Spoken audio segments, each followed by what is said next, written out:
So I'm Helen Dugdale, Hydrogen Innovation Engineer at National Gas Transmission and Project Lead for this SIF Discovery project, Supply Chain Resilience in the Transition, which has been a partnership between ourselves, NGT and Insider Pro. Next slide, please. So to begin with, I'll just explain a little bit around the background to the project, which is supporting Project Union and NGT's aims to transition the existing natural gas network to a hydrogen carrying network. And Project Union is the repurposing of about 2,000 kilometres of the national transmission system in a phased approach in line with the government's cluster prioritisation. And it's this which provides the backdrop really to this whole project. And so under natural gas, we currently have a very mature, well-established supply chain, which this move to hydrogen puts at risk. And the factors around that include an increased global demand for assets. As all gas networks globally transition to hydrogen, the UK is not doing this on its own. The volatile nature of the current global market for materials and goods, which doesn't appear to settling down anytime soon. They've got a potential for long lead time for assets, which can be really problematic. And also that's related to the potential for higher than forecast costs in order to secure these assets. So with our partners at Insider Pro, we've been working to better understand these risks and mitigate them. So next slide, please. So just as a quick overview to the project, before I hand over to Insider Pro, we started off with a supply chain mapping exercise, which helped us identify the themes of concerns within our supply chain. This was then followed by engagement activities with current and potential supply chain to identify the risks that we're going to be facing during the energy transition. We then used Project Union as a test case to identify and test the applicability of some of the solutions recommendations we were coming up with and provide a forward route into Alpha. So I'll now pass over to Jeremy, who will go through the outcomes in a little bit more detail. Okay, thanks, Han. Next slide, thank you. Jeremy Bowley, I'm Managing Director of Insider Pro, so it's my team that works alongside Helen and National Gas on this. A bit of context, I think, here is really helpful. We are setting out, putting hydrogen into the gas network. We haven't done a lot of work on the gas network in a very, very long time.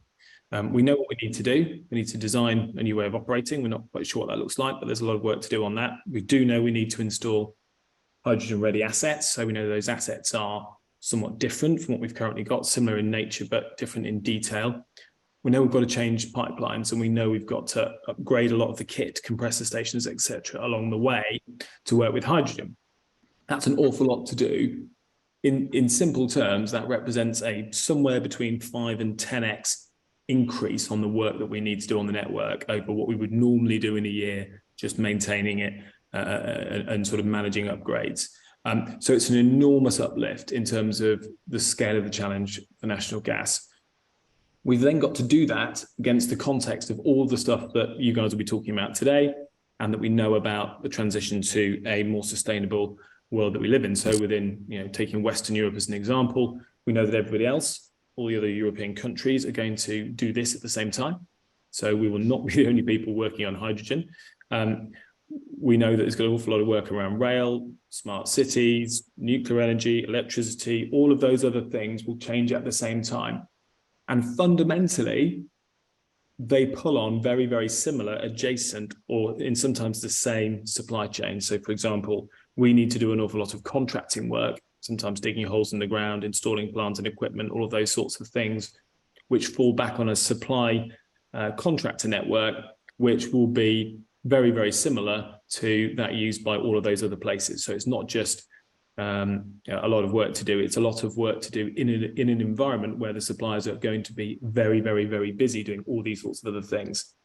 So I think it's quite a useful context setter to understand that it's a huge uplift and it's happening at the same time as everything else. So that puts the industry and the supplier base under an awful lot of pressure to get things done. If we go to the next slide. So that sets a very challenging background. Here's the good news. The decisions that the organisations make, such as National Gas in this context, we've got an awful lot of agency in managing those risks. So the decisions that we make now in planning for and transitioning into doing this determine how high the bar for risk is on both cost, quality, and time. So if we get this right, then the good news will be we'll deliver a well-priced transition. If we get this wrong, it could get very expensive and take a very long time. So the stakes are pretty high. The diagram there, if you think about going through the clock from sort of 12, 1, 2, 3, and then back round to sort of 12 again, so it gives you a sense of where we've got a sense of control. What this, I think, proves, and our process proves by talking to a lot of the suppliers and also a lot of the internal team, is that there's a serious focus on what we need to do internally within the organisation and how we work with suppliers. The risks that exist on an external perspective, all the other things that might happen around planning and funding and all those sorts of things, we're not always in control of those, but we are in control of how we go about this and how well we plan for this. So I think it comes back to say, there's a really good chance of offsetting and mitigating some of these risks if we fall back and think about how we do this as an industry, how we work together with people, how we set suppliers up to succeed, as opposed to compete in a very, very, very challenging environment. So that, in the report goes into quite a bit of detail over what those risks are and what they might mean. But I see this as a good news slide, which is there is definitely opportunities to do better, but doing nothing looks a very expensive and a very long road to a transition. We go to the next slide. Effectively, where are we now is this sort of piece on the left-hand side. So we don't have much competition within our contractor supply chain. That's probably one of our biggest areas of risk. Whilst we've got to go and buy lots of bits of kit and upgrade and overhaul lots of bits of kit from that sits on the network, we're probably going to buy those from people who already supply that. We know that overhauling is a lot cheaper, so we are going to be developing the existing relationships as opposed to bringing in lots of new suppliers. It's simply probably not viable given the kit that we need to bring in. There is, and this is well documented, absolutely not enough workforce to deliver this work. So even if it was just the gas network that we had to do, and that context fell away, and we didn't need to do all the things around nuclear in the country and all the other bits of the energy industry, we definitely still don't have enough workforce. So there's a significant long-term risk there that we need to address. We know bringing in new suppliers doesn't help us there because they fundamentally pull on the same workforce, the same subcontractors and the same groups of people, and that group of people is not growing, but the workload is going up 5 to 10x. The way that we go about this, generally speaking, in traditional sense, the legacy terms of engagement really aren't that appealing from a new supplier perspective. What we know is that when suppliers enter a marketplace, that needs to stack up from an investment perspective. That needs to make sense for their business to do it. There are quite high barriers to entry, particularly on the contracting side, given that the works are quite big and quite expensive in nature. The way we currently do that needs to be improved. I think that's probably an industry level thing as opposed to a national gas level thing. There's been lots of government content on this. There's still lots and lots of work to do in that space to encourage people in. And even if we were to achieve making that better, there is such a high bar and such a big challenge that really represents quite a challenging barrier. As I said before, internal process policies, habits, toolkit, the way we operate. And the last presentation I thought was quite insightful on this sort of stuff. Set up in the right sort of way, there's really good opportunities to offset this. But at the moment, the sort of old way of doing things won't work in a 10x environment with workload.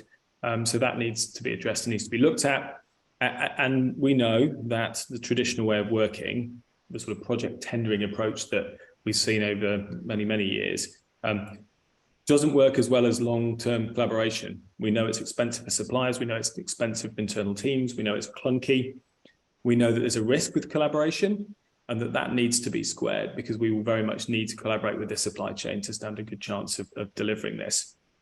So we think of it really as being 4 deliverables, 4 things that we must achieve to make sure that we've got a functioning and effective market. Commitment to enabling market at all stages. So all bits of the build, all bits of the process of converting the network.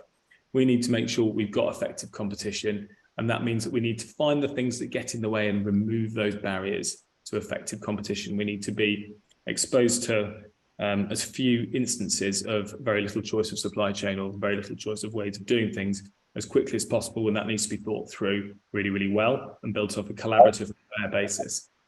Our in terms of engagement need to be investable. We know through our work, we looked at the finances of various different organizations, construction organizations, contracting organizations, and a number of the other bits of the supply chain, including a number of sort of interesting SMEs, just don't have the cash to support a 10x increase in work, a 5x increase in work, or even sometimes a 2x increase in work. We need to really rethink that and think about how we engage with those suppliers and make sure that it makes sense for them to grow their business with us and make sure that we've got the supply chain in place. And there's a lot of work to do around that. As I said before, at a sort of sector level, we don't have the workforce. There needs to be work done outside of a relationship with one contractor or one supplier to make sure that we've got enough people coming into the workforce. And that requires some investment and some planning and some coordination up front, and that must happen, or we will literally be short of boots on the ground to get the work done.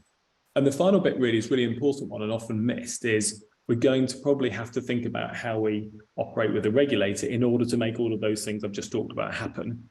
So the traditional way of tendering, the traditional way of going about procurement, sort of the framework that the procurement team at National Gas has to work within constrains doing a lot of really, really sensible things. So I think there's a reset of that process to make sure that the regulator gets out of it what it needs to see in terms of money well spent and value, but equally that doesn't become a barrier to achieving the things that we've just talked through. Next slide, please. So in terms of an alpha phase, lots of work to do. We picked out a number of areas here that we felt were really worth looking at. And I'll just quickly go around the clock on that. So refreshing our design and procurement and standards approach. So how we go about procuring materials, how we go about specifying those, and how we go about giving ourselves a lot of choice. A lot of our upstream decision-making there can unlock competition, it can unlock choices, it can unlock kit availability. So there's a real piece to look at that and think through how we go about minimizing the amount of work we have to do and maximizing the choice that we have. As I've talked about, the industry piece on workforce development, that needs to happen. There's some good work going on at the moment, but there's some more coordination needed, and some work that goes cross suppliers. Suppliers and contractors felt very positive about doing that sort of work. So there's an open audience there because it represents as much of a problem for them as it does for the network operators themselves. Crossing the bridge on program procurement and project procurement, some of that happens now, not enough to support 5 to 10x increase in work, and it creates some technical challenges around how you prove value. So there's a whole piece that needs to be developed around that. For main works contractors, that's what the NWC refers to, making sure that we don't trip over ourselves by being too risk averse in our relationships with suppliers. It needs to remain something that makes sense for them, not an open checkbook, but equally something that they can put cash into in a context where they are choosing customers and choosing industries to support. There will be more work than there will be supply chain. We know that. And so it's a question of becoming a choice customer in that environment. And the final two really come back to some real business basics, which is really around cash flow. This is a drum that's been banged long and hard by many people. And I think not a problem that industry has yet solved, which is how do we support both our contractors and the subcontractors with reliable cash flow. So working through that and figuring out how we make sure that these businesses have cash flow and the funding to operate. In any business, you have to send the cash out to do the work, to earn the money, to then receive the cash. And that process at the moment is sort of okay for the sort of levels of work that we've got. But again, if we go for multiples, it creates a huge working capital requirement for the suppliers, both at a subcontractor and a main contractor level. It certainly shuts out some good SMEs potentially, and puts even some of our big contractors under quite a lot of pressure.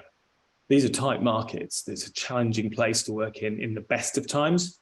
So this needs some particular consideration of how this works and how this knits together. think I'm handing back to Helen now. Thank you. Yeah, next slide, please. Thank you.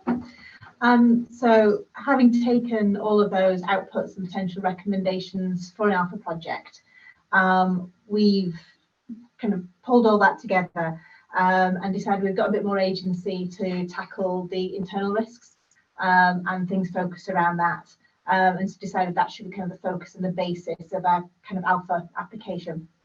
So using those recommendations from Discovery, the project team is going to start off by looking at the current business practices and the bottlenecks that we face within that, and then start analysing the suitability of digital solutions to try and affect those in a positive way.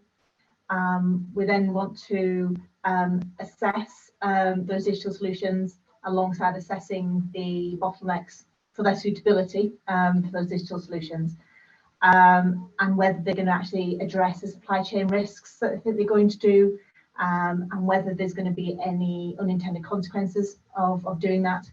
At that point, we're going to end up having a build or kind of buy decision once we understand what smart tools are currently available in the market, and then go back around that curve again of understanding the effects of any chosen tool on the ancillary processes and building a business case around that, which would add a basis for potentially going into a beta if we find something that's appropriate.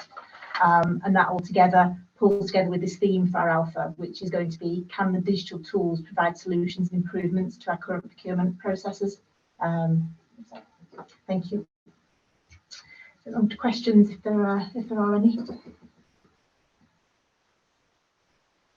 Great, so we do have a question here. What is the backup plan if hydrogen embrittlement problems limit the life of girth welded steel significantly?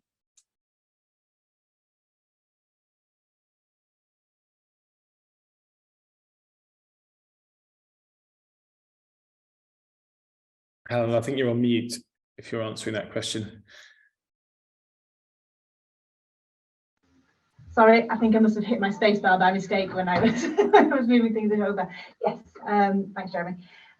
So yeah, as part of looking at transferring the network into a hydrogen network, we're undergoing a huge materials testing program. That takes the route of standalone kind of hydrogen testing, looking at permeation testing, fatigue testing, flange testing, leak testing, all of that sort of thing. And that's on pipe, but also on welded sections. So we're doing that. We've got the work going on at Future Grid as well, which is our hydrogen test facility up in Cumbria, which is a demonstration site, looking at how repurposed assets, included welded pipe, react to blended and 100% hydrogen. And we've also got a number of NIA innovation projects looking at materials in the network and coating technologies and that sort of thing.